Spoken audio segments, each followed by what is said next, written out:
Welcome to SpanReads, not your typical rereads podcast, a 17th short series where we reread the Cosmere and are giant nerds about it. Unlike the traditional reread style, we won't be going through each book chapter by chapter, but instead looking at different themes and the placement of the books within the wider Cosmere. Each SpanReads series will bring you 4 episodes. The first 3, reactions and retrospectives, character relationships, and magic system use in the story, will be spoilers for that book and the prior books in the series. Then we'll cap things off with a full spoiler Cosmere episode. Today, we will be talking about Well of Ascension. Joining me is Jessie. Hello, I'm Lady Lameness. Ian. Hey, I'm your writer. Matt. Comatose on the forums. Kadie. Hello, Aon Ene on the forums and Discord. Eric. Hi, I'm Chaos. I was banished down here. I know, it's so different, me being down here. And I am Michelle, or firstRainbowRose. This episode will have spoilers for this book and Final Empire only. And now, a recap.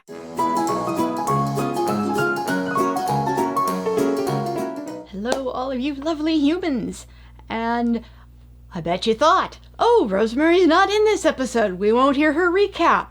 Surprise! Good news! Or, maybe just skip if that's your preference. Anyway, so here we go. Recap on Well of Ascension. We open, and Elend is king, and an army is advanced upon Luthadel, more than twice the number of Elend's forces. Furthermore, it's Elend's own father, Strathventure, who's leading the troops. Vin is out on patrol in the city and gets attacked by a group of Allomancer assassins. She gets an assist from a mysterious Mistborn that's been lurking around the city for a while. Orasur, the Khandra who imitated Kelsier, takes some damage in the fight and needs a new body to digest and imitate. Elend, in the meantime, has been dealing with the consequences of his own idealism. He has to spend a lot of energy convincing his parliamentary council to come to a decision at all, let alone one he agrees with. Outside, Vin contemplates their situation and has her first encounter with a strange creature made entirely of mist. Vin is uncomfortable with everything. How she's changed, how she hasn't, and her apparent religious position amongst the Ska. Seeking a new body for Orasur, she gets the meanest wolfhound she can find and offers it up. Orasur is displeased. Note that this will be the last time we see him alive on screen. And when she comes back after the transformation, the new Orasur is waiting.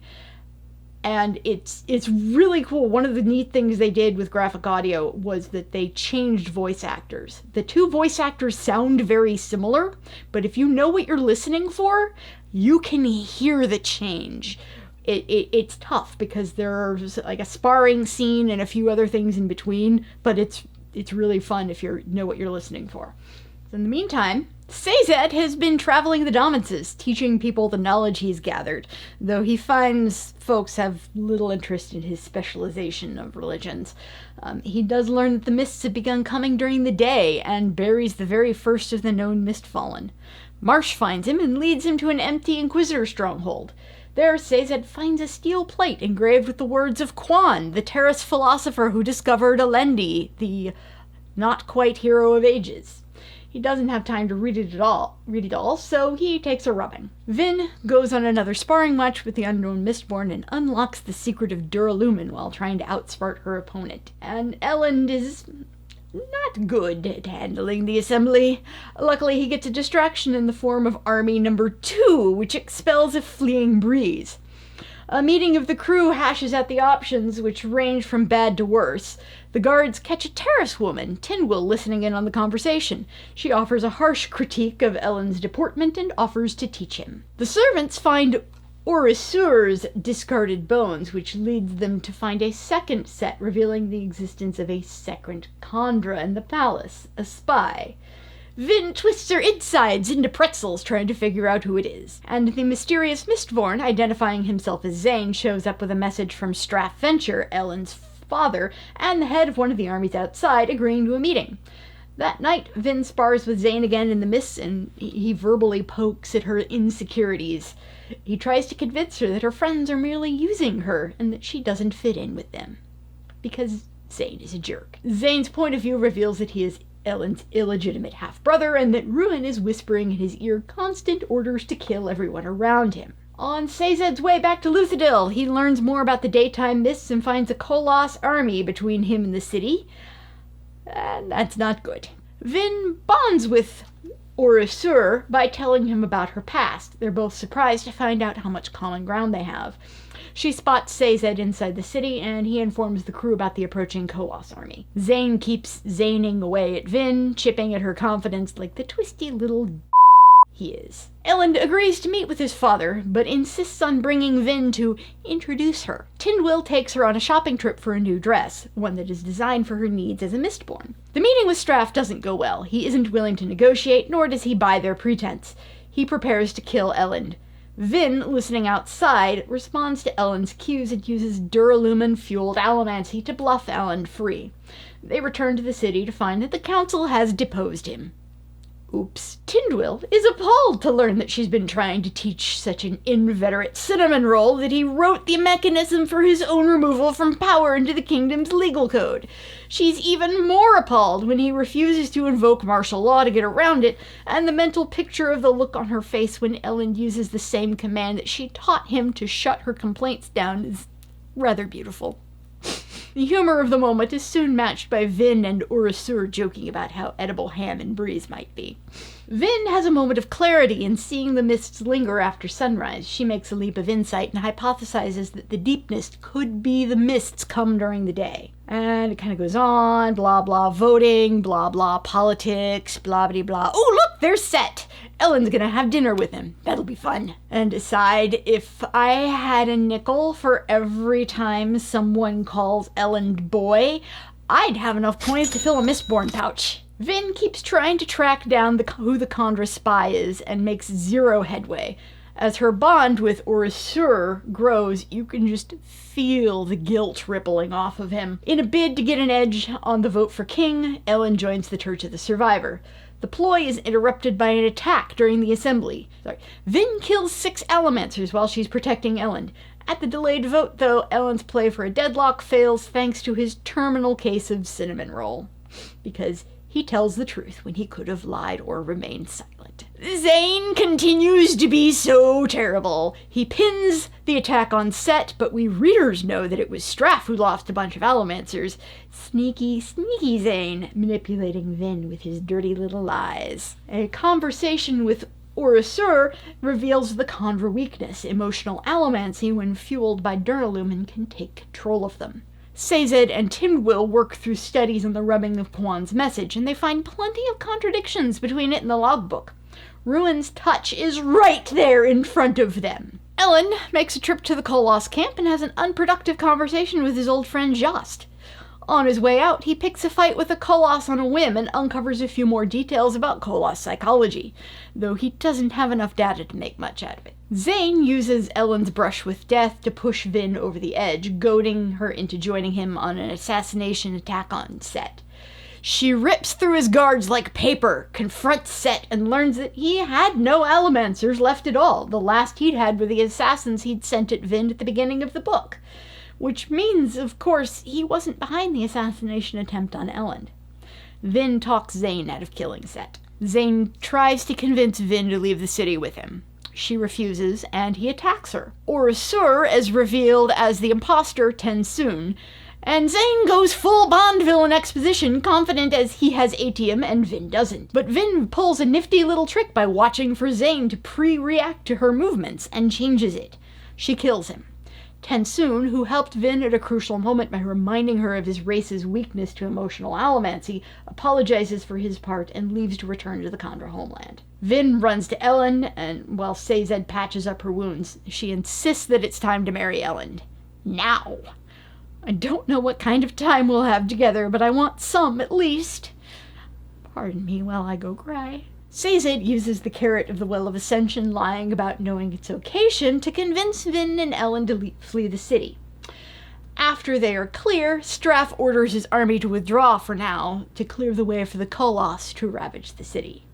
Because Straff is evil. Jost and a few of his men catch up to Vin and Elend in their flight, revealing that he's lost control of the Koloss army, and Elend executes him. Then Spook lets slip what he knew of Sazed's plan, and Vin realizes the lie of the location of the well, and that her bronze sense has been telling her that they've been moving away from it.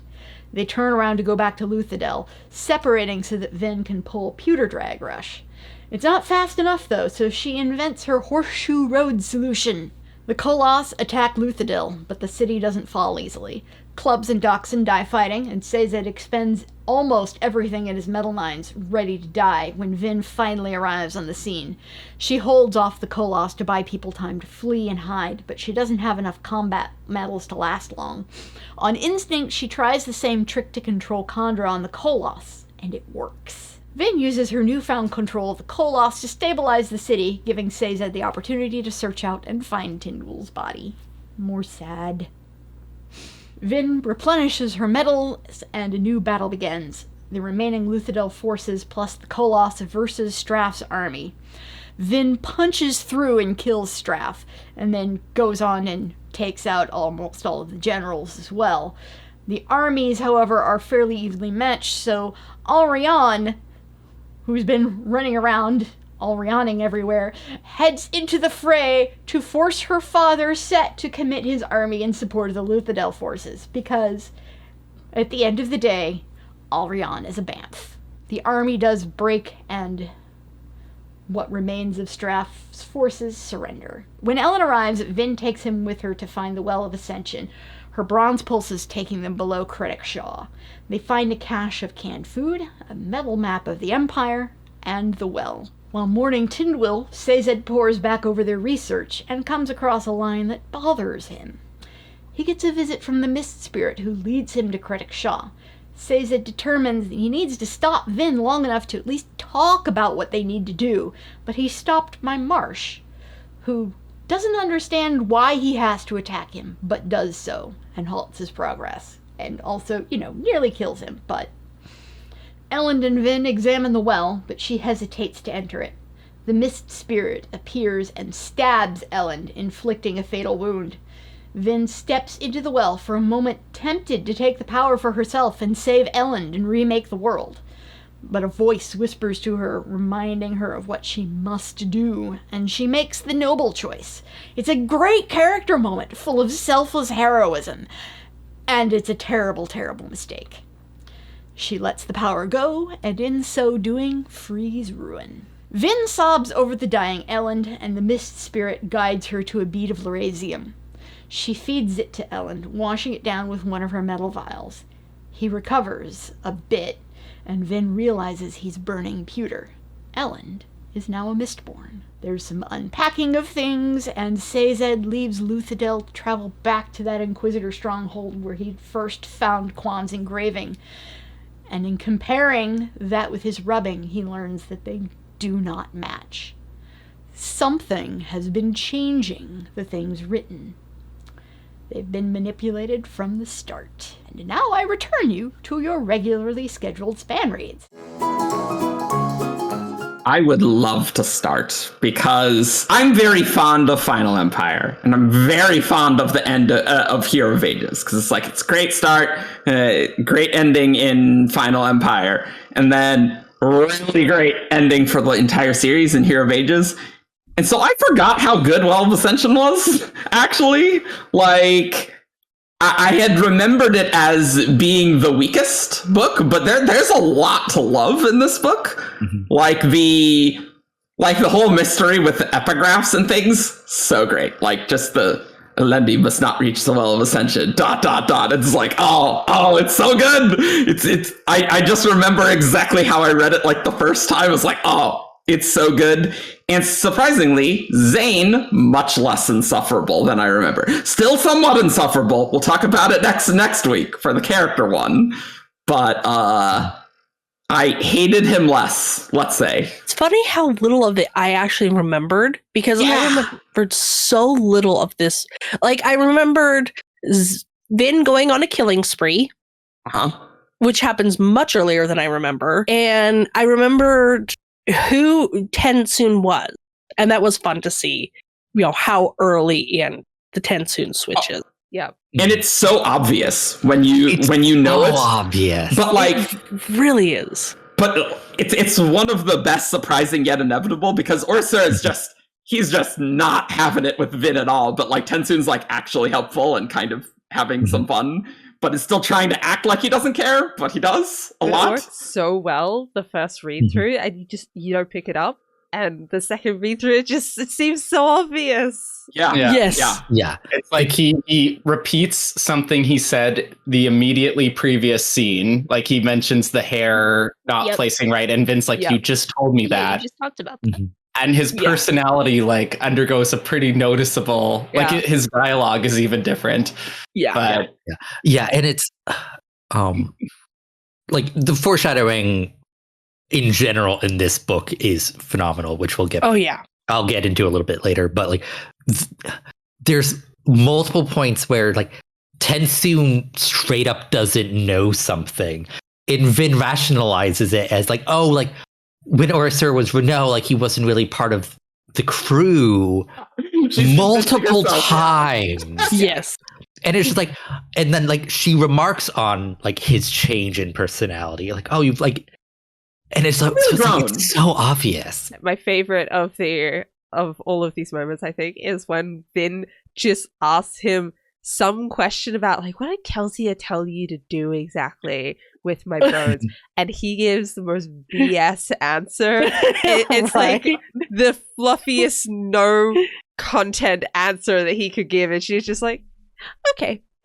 Yeah. Like I had forgotten how awesome their Vin and Tensoon's banter are. I love like, although especially when they have like the heart to heart, and Tensoon's like kind of upset with her, and even just the showdown with Zane, where Zane's just like revealing that it's Tensoon. It's so great because they constantly, well, not constantly, but repeatedly mention that Straff has a Kandra. Like that, that's.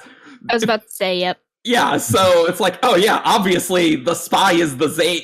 Yeah. Yep. Right? The scene before they go back and meet Tensoon for the first time, Elend is like, oh yeah, like Venture had a Kandra. Like it's literally like, I'm pretty sure like the chapter before. Yeah. Like Brandon is like, he's being very fair to the reader here. Like this is definitely something people could have figured out. It's not one of those twists that it was like, there's no way. Yeah. But I think he's conditioned us to ignore Kandra a little bit, like Vin, like the biases that Zane and Tensoon play off of in order to hide Tensoon in plain sight work just as well against the reader as they do against Vin. And I think that part is really cool because we're really in the character's shoes for that twist. There are multiple times in the book where it's mentioned, oh yeah, Straff Venture had a Kandra or a Kandra. Yeah. Multiple times where it's said that, and then it immediately cuts to talking about Tensoon as Ursur. I hadn't caught that. It'll be, or like, there's at least one time where Elend says something like that, and then is like, speaking of Kandra, talks more about that, and it's just like, yeah, just right there next to it. Brandon, credit where it's due. He put it there. Zane clash, though, at the end, that was... Because usually they just spar, but that's it. They're definitely not sparring. And that's just scene is genuinely really good. And your heart breaks because you can see. I can picture. If you've ever seen a dog give that like heartbroken, what have you done face? I always picture that like heartbroken face on Tensoon's face when he looks at Vin with this like, sorry, mistress. And the fact he still calls her mistress. Yeah. Mm-hmm. Like, because like you can tell like she's the person he wants to be serving. Mm-hmm. Not Zane. Yep. Mm-hmm. And it just breaks your heart every time I read that one. It's also a bit sad thinking about the way that the Kandra have been treated up till now, that the fact that Vin shows just any small length of humanity towards Tensoon, and he latches onto that so hard, and it makes such a difference. And it's like, wow, you guys have been treated really badly, haven't you? Yeah. Yeah. Yes, they have. And especially since Vin starts out treating him really poorly. Just like She's not any better at the beginning. yeah, but it's poor in a different way. It's like I don't like you, but you're still like a sentient being, right? Whereas like it's a different kind of poor treatment. So like also in that Vin and Zane conflict, we got the like Vin beating Atium through that one's kind of weird. through a trick, which is an amazing like scene, which going back to the foreshadowing in this book being amazing, like Vin has a conversation with him earlier in the book on like I'm out of Atium, like how can I fight somebody that has Atium? And it's like, and Hamtel like, oh, like there's been a lot of discussion about it, and like basically you just have to trap them into a move that like there's no way out of. True. Yeah. And like the way she couldn't just do that straight up because like he could see it coming. So like she just backs off and like waits to react to what he's about to do as he's reacting to something he thinks she's gonna do. And it's like he has the line, it's like, oh, I picked the wrong Atium shadow. It's like, no, that's the point. Like whichever one you picked would be the wrong one, and she would do the other thing. He couldn't really pick the wrong one because at that point there was only one shadow. No, there were two. No, well, he says that it one splits right as she makes the decision. So he's following the only one that exists right up until she realizes he's following the one that exists and splits it. And then so he he's doesn't have time. Yeah, but like at that point, like he's like he picks the wrong one because he has to. Because like it, that's how it works. Yeah. No, but it's so good. I'd like to just comment, if that's okay, on something else, Eric, you said on your initial on your initial comments. The epigraphs always strike me on rereads as well. How Brandon sets things up. And this one, like again, the first epigraph is, I write this in steel because nothing said in metal can be trusted or whatever. Yep. That's right. And it's literally the first one. There's no prologue or anything. Yeah. That's the first thing you read. And I love how I remember the first time reading that and I was just like, oh, that's a fun quirk of this character who's writing, not even thinking about it. Like, why can nothing that's not said in metal be trusted? And then like, but when you know and you read that line, it's so clear. It's like, it drove me crazy this entire read through that, I remember reading it the first time and just whatever. But now the second time through, I'm like, why are you not paying more attention to this? It's like literally the first time Sazed is reading the entire rubbing, I immediately am looking back to the epigraphs. It's like, okay, what did Ruin change in this? It's like, no, Alendi's short because we're trying to make Vin be the hero of ages. Yeah, it's like short in stature, but towers over everyone else. It's like, that is not what it originally said at all. Yeah. The announcer one is the one that always... my brain picked up that something was going on there, like when it comes up later, because I'm like, hang on, that's what they called someone in Demo's well, it changed from announcer to Holy First Witness, and that one we see in the Holy First Witness. I was like, hang on, that came up before. Yeah. It's like, wow, what a coincidence, right? Yeah. It's like, but like we not what the original one said. Yeah.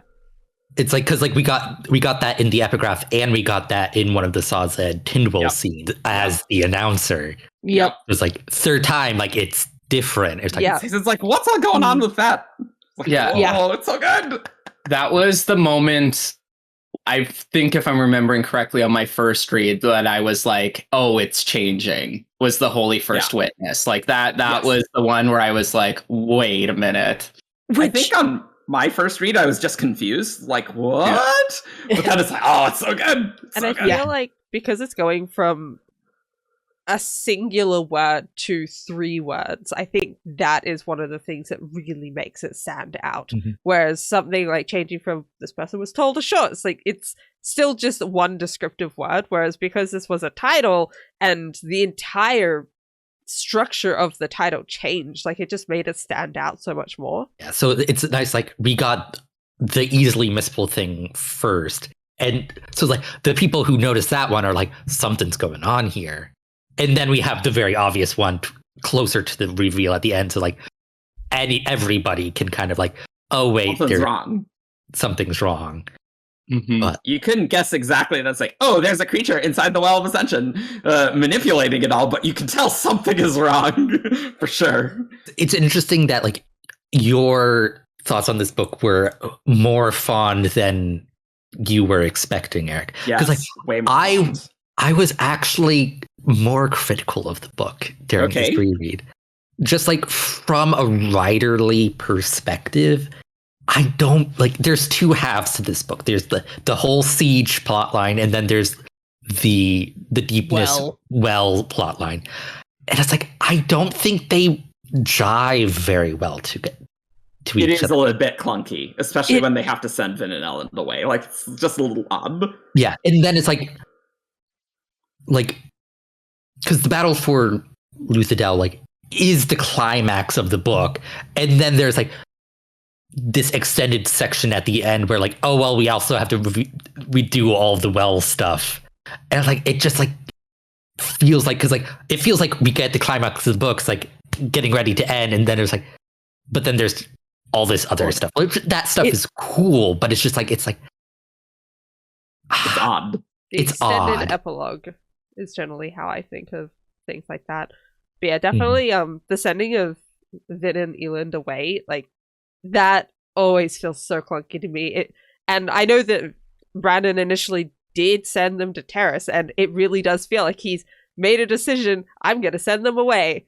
And then halfway through being like, actually no, I didn't like that decision, I'm gonna go back on it now. Like it feels really, really out of place and clunky. It's funny though, because when I reread the siege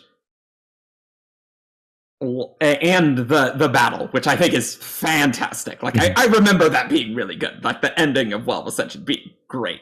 But it's so good. And I love Breeze just hiding and just that great scene. The death scenes are great. But to me, like once you get that battle, there's like, oh no, there is this plot thread that we didn't really deal with. And so I can see why you would say that it doesn't meld together, because it is a little weird and clunky, for sure. But definitely with what was set up in the book, it's like, oh yeah, we never dealt with what the title of the book is. So it's like, obviously we're going to do that, right?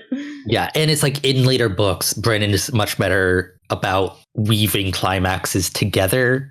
Or if he doesn't do that, it's because those plot lines are very distinct from each other.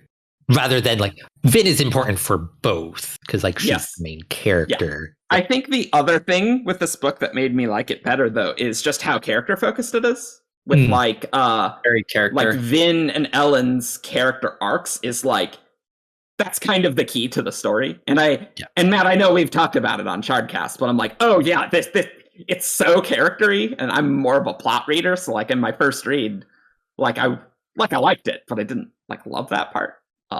So I love Ellen's art in this book. Yeah. Like really seeing him go from wait, what I now see here to Tindwell, you're excused. Like just how much of a change you see in him. And it's a very logical change. Yep. I really like how the setup for those arcs work in this book. The first part's called Heir of the Survivor, and you really see both Vin and Eland struggling with being like Calcier's heir in different ways. Like Vin's like his clear heir, right? And she's kind of taking over from him. But Eland is the one who like has kind of fallen into serving Calcier's role within the crew, and like he has all these thoughts about, well, like if Calcier had survived, I wouldn't be king, right? Like I definitely wouldn't be. And so I kind of like how it, even as you're getting their relationship arc, you're getting them kind of both dealing with the struggle of being in Calcier's shadow and in different ways.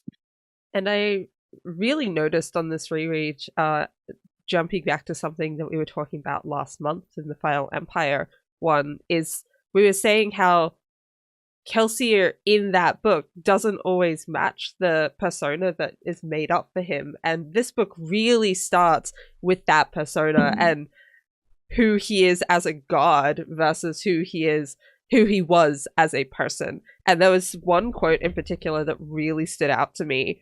But Vin is thinking about Kelsier and thinks, a man beyond convention, a man who had somehow been able to defy reality.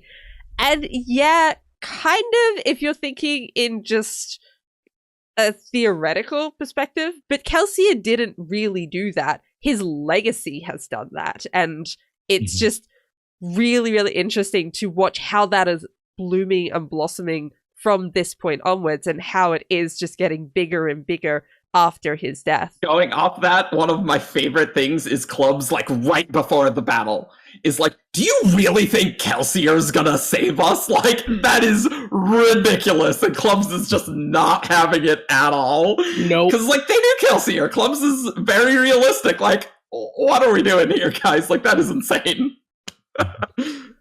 One of my favorite smaller moments in this book is with Sazed and Clubs, like just before the Battle of Luthadel, and Sazed tells Clubs about the artist religion and gives him the little wood carving. Yes. Dadrida.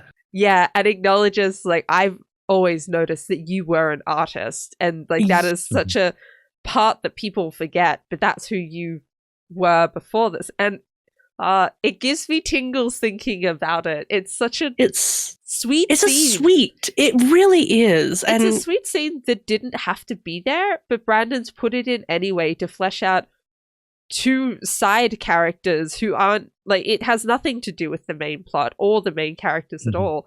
It's just there for the side characters, and that's really nice. I mean, it's also like a stab in Sazed's heart when he's dead. Like, he has that medallion I made him. Yeah, that didn't help him. Hurt. All of my study is useless. Yeah, I was just about to say, it's just heart-wrenching when he's like, he was wearing the medallion and it did him no good, and Sazed's just like broken, and he's like, yep, why bother? Yeah, and then going to the metal tablet again, that one piece of the Terrace religion he actually has, and it's just like, oh, it's all a lie. I'm never going to believe anything again. Totally believable with what Sazed went through. I love it. It's so good. Make him suffer. Yes, suffering. That reaction never made sense to me, because his whole everything is lie. I'm like, no, not everything is lie. There is a hero of ages. It's just been manipulated. Well, I feel like it makes sense for the character, but I'm just like, not everything's a lie though. But if there's critical differences, I think the thing with Sazed is, if we were studying so much and all the things we're studying was wrong, what else could be wrong? A lot could be wrong because you don't have that frame of reference. Is there a hero of ages? I think Sazed could reasonably be maybe not. Maybe that is a fabrication. He doesn't know all the full mechanics of that, right? I think it's reasonable. And I think the other thing with Sazed is he has an academic understanding and appreciation of religion. And you see that in his approach even to pitching people. He's not really talking about faith or what the spiritual connection people have. He's saying, this is a belief system. These are the people who have this belief system. This is their culture, the kind of facts. And so I think the climax of this book gives Sazed a crisis of faith at a spiritual emotional level. And then he realizes how hollow his academic understanding of religion is. And you kind of see hints of this early on, when he's pitching religions to the ska farmers, and they're like, but when is the Lord Ruler coming back? And how do we plow our fields? And he kind of sees this disconnect between his, academia and the practical reality of the people.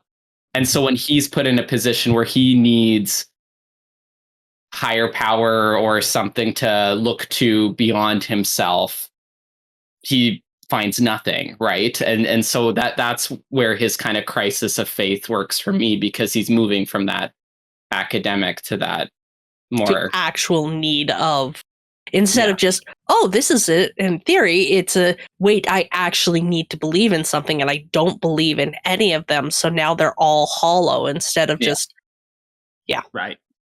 Oh, it's so good. It's so good. I forgot how bad Straff was exactly. Like, I knew he was nasty, but I didn't remember the specifics. And Yeah, it's yikes. it's a lot of yikes. It's a whole lot of yikes. And the way Brandon writes his points of view is very good, but I mean very bad, obviously. But it's a very good villain portrayal of someone who's just like, oh well, this is just everyday life. Yes, And he's fantastic with making Straff a villain, but a believable bad. Like, he's not just evil for the sake of evil. You can see him being a real person living in a world instead of just like, oh, this is justifiable.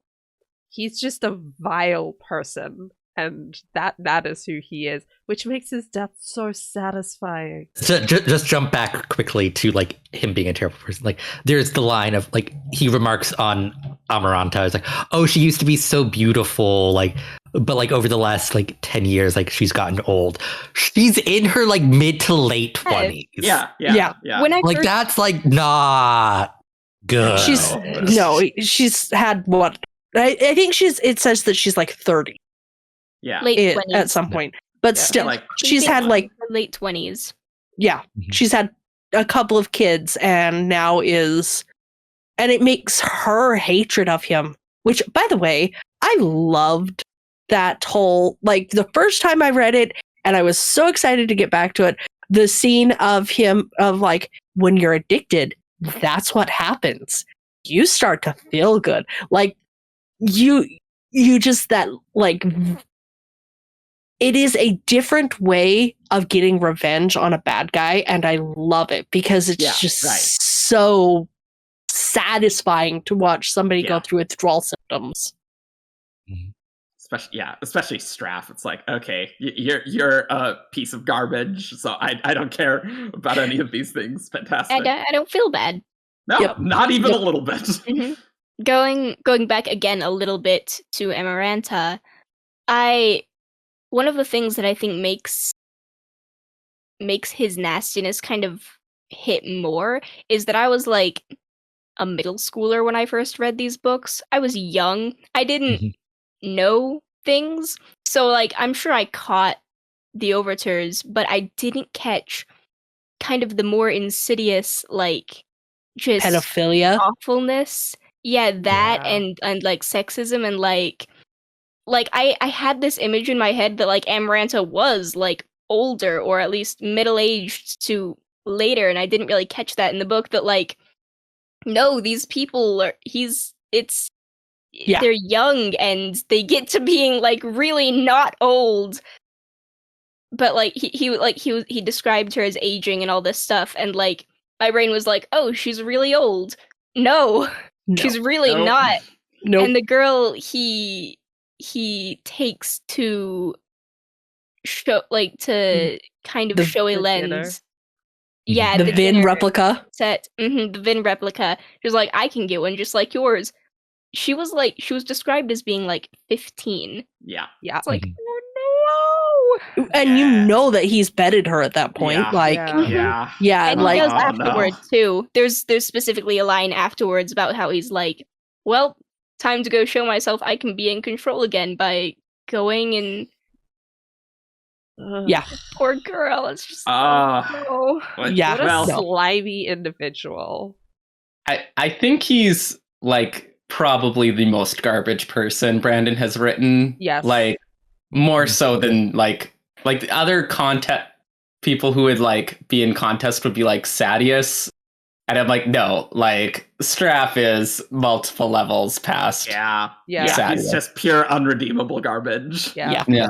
Sadius at least loved his wife. Like, but somehow still believable as a person. Like, that's the great thing, is he is pure unredeemable garbage, but still a believable person. Yeah, because you could totally believe in the Final Empire that people like this exist. Thoughts? Is there anything else somebody wants to bring up? I would still rate Well of Ascension the worst of the 3 Mistborn books, but it's important to know. It's important for me to know that that's like on a 10-point scale, it's just like 1 step lower rather than like many steps lower.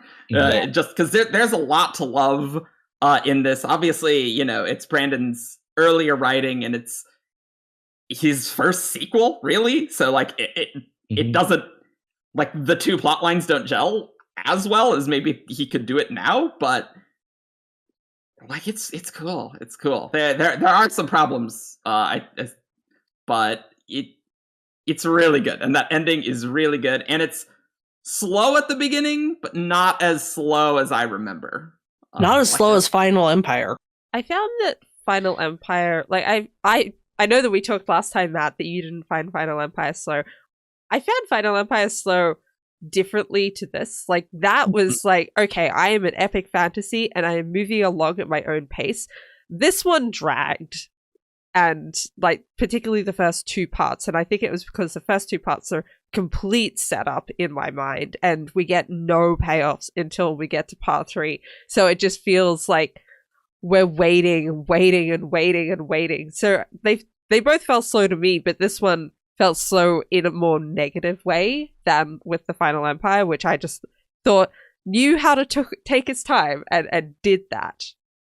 Yeah, and I think this one is intentionally slow because, like, it's a siege story, right? So that feeling of the characters being stuck and waiting for something to happen and nothing happen, like that's part of the tension building, and it isn't fun to read. And so I think those kind of plot lines can be tough to pull off as a writer because you have to subject your reader to some not fun reading parts so that the payoff of the tension hits. And balancing that can be tricky.